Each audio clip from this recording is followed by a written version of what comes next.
अस्सलामु अलैकुम वरहमतुल्लाहि वबरकातुहू। हक मीडिया के स्पेशल प्रोग्राम में आपका इस्तकबाल है। मैं फैजुल बारी। नाजरीन, पिछले दिनों मुंबई की एक अदालत ने एक फैसला सुनाया। फैसला था बेस्ट बेकरी कत्लेआम का। गुजरात के वडोदरा में जहां 14 लोगों को बेकरी के अंदर काट कर जला करके मार दिया जाता है। इस मामले में दो मुलजिमीन हर्षद सोलंकी और मफत गोहिल को बाइज्जत रिहा कर दिया गया है। बेस्ट बेकरी केस क्या था, 21 सालों तक अदालतों में ट्रायल्स में क्या बातें हुई, कौन कौन लोग इसके जिम्मेदार थे, गवाहों ने क्यों अपने बयान बदले, कांग्रेस और बीजेपी पार्टी का इस पूरे मामले में क्या रोल था, तहलका के स्टिंग ऑपरेशन में क्या बातें एक्सपोज हुई, इस पूरे इंसिडेंट को हमें जानना क्यों जरूरी है, आज इस वीडियो में डिटेल डिस्कशन करेंगे। सबसे पहले शुरू से शुरू करते हैं। 19-16-8 साबरमती एक्सप्रेस वाराणसी से अहमदाबाद जा रही थी। 27 फरवरी 2002 सुबह 7:43 पर गोधरा स्टेशन के बाद ट्रेन की चेन पुलिंग होती है। फिर S6 के अंदर आग लग जाता है।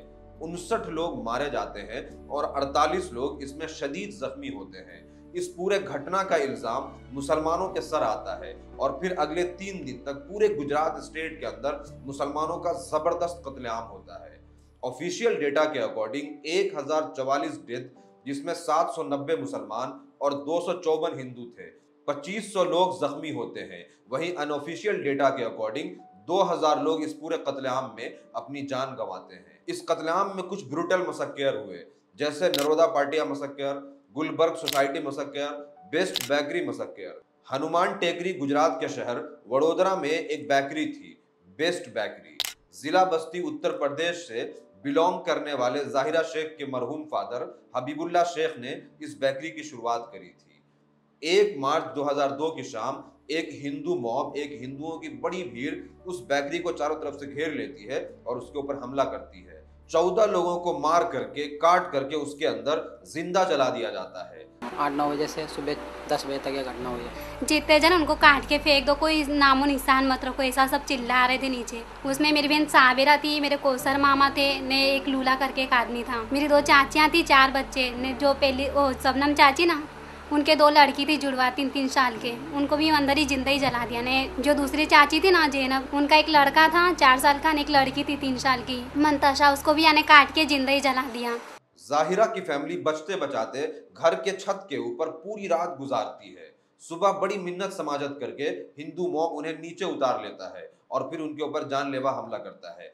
किसी तरह से ये लोग बच जाते हैं। हमारे को क्या धोखे से उतार लिए, बच्चे की कसम बसम खा रहे थे तो अम्मी अम्मी उतर गए, बोले हमारे बच्चे की कसम खा लिए, मोहल्ला तुम खाली करके चले जाओ, मकान छोड़ के चले जाओ, हम लोग कुछ नहीं करेंगे। तो नीचे उतार दिया, तो ऐसे हाथ पैर हमारे बांध दिया। और फिरोज था, नसरू था, एक शहजाद था, एक सैलून, तूफेल और रईस, इन सबों के हाथ पैर इन सबके हाथ पैर बांध दिए थे। और उसके बाद हाथ पैर बांध के तलवार मार दिए थे। अगले दिन 2 मार्च को जाहिरा FIR रजिस्टर कराती है और 5 मार्च को उसे मजिस्ट्रेट के सामने पेश किया जाता है। केस का ट्रायल फास्ट ट्रैक कोर्ट में शुरू होता है। इस बीच ये मामला बहुत ज्यादा हाईलाइट होता है। जाहिरा, उसकी माँ और उसके भाई कई सारे मीडिया आउटलेट से बात करते हैं और उस खूनी रात का नक्शा खींचते हैं। सब मार रहे हैं, पत्थर मार रहे हैं, आग फेंक रहे हैं, उठा के चिल्ला रहे हैं, जब जला रहे हैं अंदर। ऐसे लग रहा खूने से सब डूबा था ना, वहाँ तिजोरी के पास सब लोई लोई पड़ी थी। ये लोग क्या किए, तलवार मार दिए और जला भी दिए उसको। कितने लोग आए होंगे कम से कम? रहे होंगे 500 इंसान, और कितना रहे।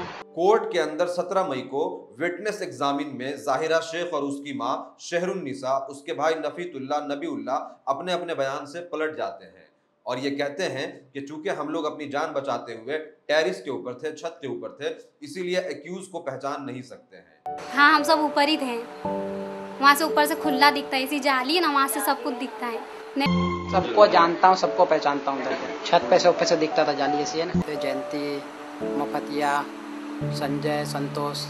एडिशनल जज HU नायडू 27 जून 2003 को लैक ऑफ एविडेंस के बुनियाद पर इन सारे 21 एक्यूज को रिहा कर देते हैं। 7 जुलाई 2003 को जाहिरा शेख एक प्रोमिनेंट जर्नलिस्ट और एक्टिविस्ट तीस्ता सी तलवार के साथ प्रेस कॉन्फ्रेंस करती है और ये कन्फेस करती है, ये इकबाल करती है कि मैंने जो कुछ भी कोर्ट में कहा वो झूठ था। वो कहती है हमें हर दिन धमकाया जाता था, मुझे लगा हमें मार दिया जाएगा और कोई हमारी मदद के लिए आगे नहीं आया, मैं बिल्कुल अकेले पड़ गई थी।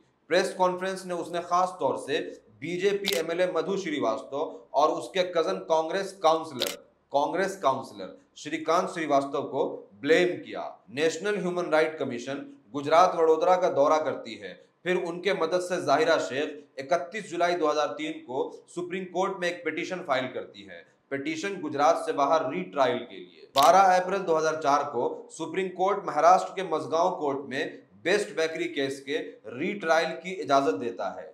इसका मतलब यह हुआ कि गुजरात फास्ट ट्रैक कोर्ट ने जिन 21 लोगों को बाइज्जत रिहा किया था उनके ऊपर दोबारा से मुकदमा चलाया जाएगा। मगर कुछ ही महीनों बाद इस केस में एक शॉकिंग टर्न आता है।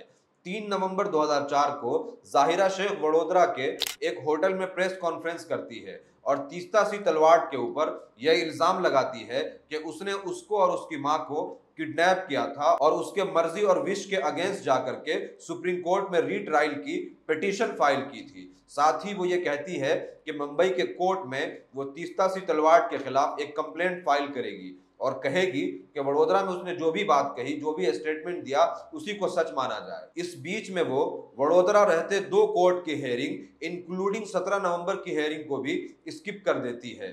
फिर अगले दिन यानी 18 नवंबर 2004 को जाहिरा शेख और उसके भाई कोर्ट में अपीयर होते हैं और अपना स्टेटमेंट रिकॉर्ड कराते हैं, जिसमें जाहिरा शेख कहती है कि मैं टेरिस के ऊपर थी और इतना ज्यादा स्मोक था, इतना ज्यादा धुआं था कि मैं किसी को देख नहीं पाई। हबीबुल्ला शेख कहता है कि उसके सर के ऊपर चोट लग गया था जिसके वजह से वो अनकॉन्शियस था और इसी वजह से उसे कुछ भी याद नहीं है। 22 दिसंबर 2004 को एक क्राउडेड प्रेस कॉन्फ्रेंस में तहलका एक टेप प्ले करता है जिसमें यह क्लेम किया जाता है कि बीजेपी एमएलए मधु श्रीवास्तव और उसके कजन कांग्रेस काउंसलर चंद्रकांत श्रीवास्तव ये कहते हैं कि वडोदरा फास्ट ट्रैक कोर्ट के अंदर जाहिरा शेख को बयान बदलने के लिए 18 लाख रुपया और उसके साथ साथ इंटिमिडेशन यानी धमकियां दी गई थी। तहलका के इस क्लेम को और स्ट्रॉन्ग करने जैसी कुछ बातें उसके मुंह बोले चाचा असलम भी करते हैं। गुड्डू भी मेरे को बोला ये बात, मेरे को भी बोला हो चाचा ये बात है, बोला ये सब अपने को नहीं चाहिए, पैसा कौड़ी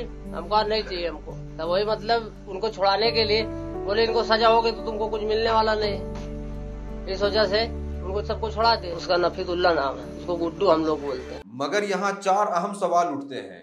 पहला यह कि क्या जाहिरा शेख को प्रॉमिस किए गए पैसे नहीं मिले थे जिसके वजह से वो रीट्रायल के लिए सुप्रीम कोर्ट जाती है। दूसरा सवाल यह है कि अगर उसे पैसे मिल गए थे तो क्या उसे लालच थी और ज्यादा ग्रीड थी जिस वजह से वो केस को सुप्रीम कोर्ट ले जाती है दोबारा रीट्रायल के लिए। तीसरा और सबसे अहम सवाल यह है कि क्या तीस्ता सी तलवाड़ के साथ उसकी कोई डील हुई थी जो पूरी ना होने की वजह से जाहिरा शेख ने ऐसे इंकशाफात किए।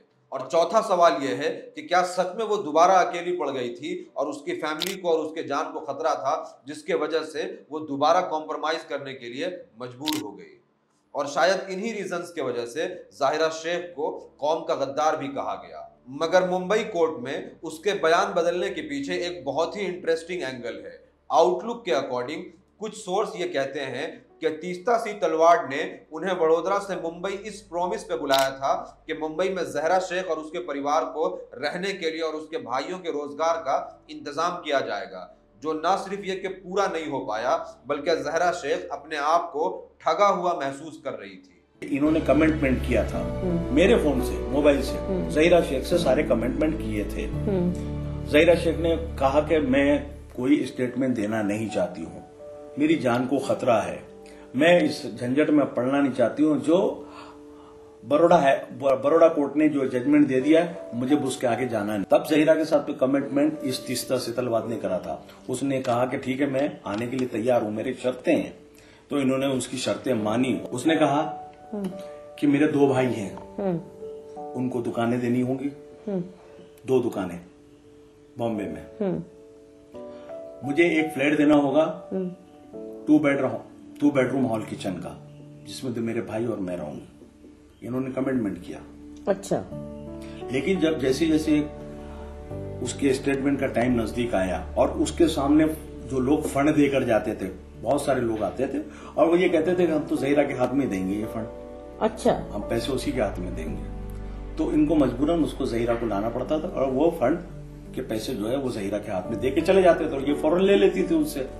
उस बात से वो नाराज थी कि मेरे हाथों में लोग तुमको फंड भी दे रहे हैं, पैसा भी दे रहे हैं, सब कुछ दे रहे हैं, तो मुझे वो जो तुमने कमिटमेंट किया था वो पूरा करो। अगस्त 2005 में सुप्रीम कोर्ट ने बेस्ट बेकरी केस के लिए एक कमेटी अपॉइंट की, जिसने जहरा शेख को उसके स्टेटमेंट बदलने के लिए खूब डांट फटकार लगाई, उसे झूठा कहा और फाइन करते हुए उसे 1 साल की सजा सुनाई और तीस्ता सी तलवार को क्लीन चिट दे दिया जाता है। 17 नवंबर 2004 को जाहिरा शेख की कजन यास्मीन शेख मुंबई कोर्ट में अपीयर होती है और 17 में से 11 एक्यूज को आइडेंटिफाई करती है। बाकी जो 4 आरोपी थे वो फरार थे और कोर्ट उन्हें फरार मानती है। इस केस में 73 में से 39 विटनेसेस को 27 जून 2003 तक के हेयरिंग में ही हॉस्टाइल कर दिया गया था, या ये कहिए कि उन्हें डरा धमका करके इतना मजबूर किया गया कि वो अपना बयान बदल लें। बहरहाल इस केस में जाहिरा शेख की कजन यास्मीन शेख और 4 विक्टिम के टेस्टिमनी के बेस के ऊपर 2006 में कोर्ट ने 9 लोगों को उम्र कैद की सजा सुनाई। इन 9 लोगों ने मुंबई हाई कोर्ट में फैसले को चैलेंज किया। 2012 में मुंबई हाई कोर्ट ने 9 में से 5 को बरी कर दिया, वहीं 4 सजा याफ्ता कैदियों की सजा बरकरार रखी। जो 4 एक्यूज फरार थे, 2006 में उनके खिलाफ अरेस्ट वारंट इशू होता है, मगर वो पुलिस के पहुंच से दूर रहते हैं। फिर 2010 में हर्षद सोलंकी को राजस्थान ATS गिरफ्तार करती है।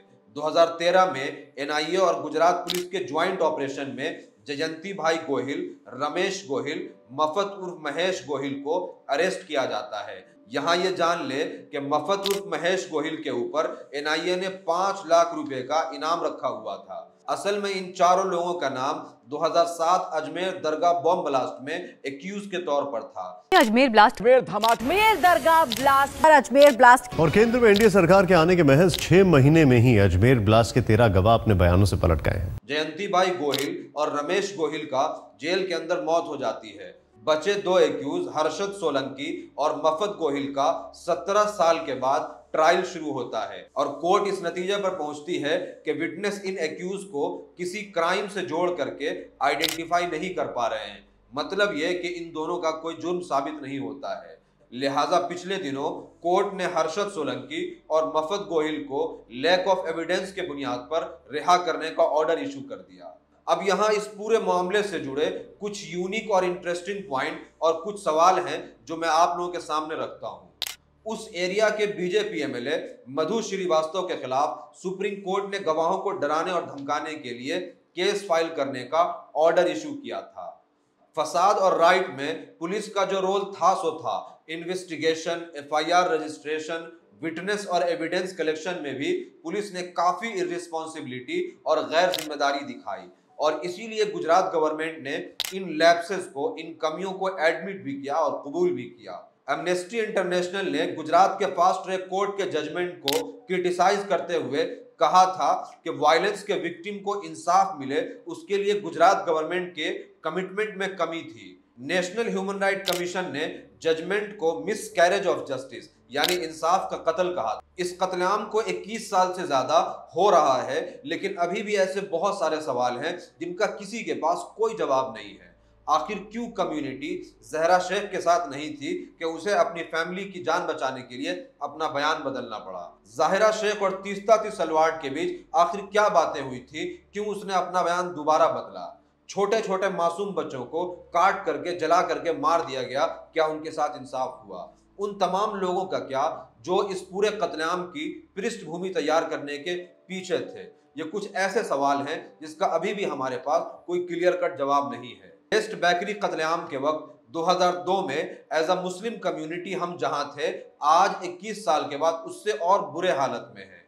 बारूद के ढेर पर आ चुके मुसलमान और हिंदुस्तान को बचाने और पीसफुल बनाने के लिए तमाम ईमानदार और इंसाफ पसंद लोगों को अपना अपना रोल प्ले करने की अशद जरूरत है। उम्मीद करता हूँ ये वीडियो आपको इन्फॉर्मेटिव लगी होगी। इसको ज्यादा से ज्यादा शेयर करें। कमेंट में जरूर बताएं कि वीडियो आपको कैसा लगा। Thank you.